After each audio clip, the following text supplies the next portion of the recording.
চট্টগ্রাম দক্ষিণ জেলার শিল্পাঞ্চল চট্টগ্রাম ১৩ আনোয়ারা কর্ণফুলী। আসন্ন ত্রয়োদশ জাতীয় নির্বাচন সামনে রেখে এই আসনের রাজনৈতিক উত্তাপ এখন চরমে। ঐতিহাসিকভাবে এটি বিএনপির শক্ত ঘাঁটি। তবে দীর্ঘ সময় আওয়ামী লীগের নিয়ন্ত্রণে থাকায় প্রতিযোগিতা ছিল কম।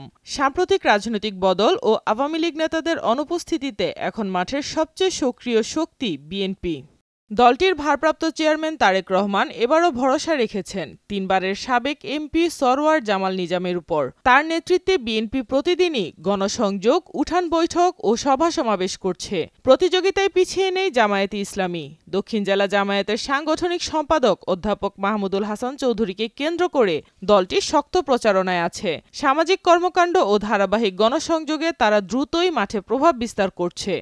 সাথেই যুক্ত হয়েছে আরও কয়েকটি দল। এনসিপির তরুণ নেতা লায়ন মোহাম্মদুল্লাহ মাহমুদ, ইসলামী ফ্রন্টের সৈয়দ মোহাম্মদ শাহজাহান, ইসলামী আন্দোলনের মাওলানা এরফানুল হক হালিম এবং এনডিএম নেতা এমরান চৌধুরী সবাই নিজস্ব ক্যাম্প নিয়ে প্রচারণায় ব্যস্ত। এই বহুদলীয় সক্রিয়তাই চট্টগ্রাম ১৩কে পরিণত করেছে সবচেয়ে প্রতিদ্বন্দ্বিতাপূর্ণ আসনগুলোর একটিতে।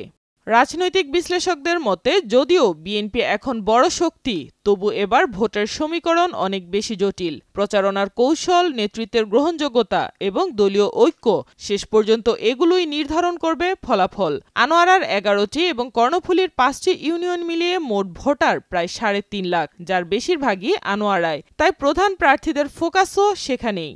সব মিলিয়ে চট্টগ্রাম ১৩ এখন শুধু একটি আসন নয়, এটি হয়ে উঠছে বহুদলীয় প্রতিযোগিতা, নতুন নেতৃত্বের উত্থান এবং রাজনৈতিক শক্তির পুনর্বিন্যাসের বড় পরীক্ষা মঞ্চ। নির্বাচনের শেষ মুহূর্তেই বোঝা যাবে এই লড়াইয়ের মুকুট উঠছে কার হাতে। সাইমা আক্তার, নয়াদিগন্ত।